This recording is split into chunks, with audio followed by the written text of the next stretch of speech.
10 seconds ago, the New York Jets released, not traded, released running back Le'Veon Bell. Like it was no big deal, like it was nothing.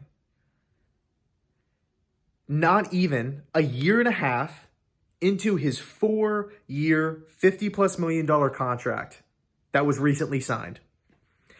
Le'Veon Bell, one of the better running backs in the National Football League, could not last 2 years with this Jets team. Okay, because it's not like the Jets need any offensive help. We're obviously A-okay on that side of football. It's not like we have injuries all over the place and Sam Darnold doesn't need any weapons. It's not like Le'Veon Bell can provide that at all. We're all set. Talk about complete dysfunction. What did we see with Adam Gase in Miami? Go ask Jarvis Landry his thoughts on Gase. What about Pouncey? What about Ryan Tannehill? What about Devontae Parker, who's all of a sudden emerging? As soon as Gase leaves, he has a career year last year. It's unreal. This move is 110% a tank move. I get wanting to save money. I get looking yourself in the mirror and saying, hey, you know what? We're a winless football team. Let's try to trade some of our assets, hope for a 5th-round pick, hope for a 4th-round pick, hope for a 7th-round pick, or maybe a conditional pick or something like that. But to just up and release this dude, to release Le'Veon Bell the same day the trade rumors are coming out, it's almost like it was like they tried for an hour and they're like, couldn't find anybody. We'll just cut him. And I know there's some people talking or saying that Le'Veon Bell wanted out. I don't blame him. He doesn't get the football. The main purpose he signed with the New York Jets in the first place was to be a featured back in New York City, to take some of the pressure off of the young, up-and-coming quarterback in Sam Darnold. Again, to be the feature back. Jets fans are all under the impression that Adam Gase is going to come in and turn the offense around, the offensive brilliant mastermind. Well, guess what? He's worse than Jeremy Bates. He's worse than Chan Gailey. He's worse than John Morton. Worse than Schottenheimer. Worse than Sperano. I'm almost at a loss for words, to be honest with you. So, this move screams to me that the Jets are done for the year. They have no intention of winning these games. I don't know what's going to happen with Adam Gase. I really don't. I read a rumor today that they're thinking about, once the Jets are 0-9 at the bye week, then they're going to let Gase go. But this move does not help the football team. How does it help the football team? We're getting rid of the best player on the team outside of Mekhi Becton. Gase doesn't know how to use Bell, and it's shocking because you would think this offensive guru, this offensive genius would, be able to utilize him, or at least go back to Pittsburgh. At least go back to, Michigan State and check out some of this guy's tape. And, if you have literally no clue how to use Bell, Le'Veon Bell is a superstar for a reason. People will look at his stats and say, oh no, this guy's washed up. He's garbage. He's too rusty. No, this guy can actually play. The reason why he's, being released at this point, it's not on him. I'm a big Le'Veon Bell fan.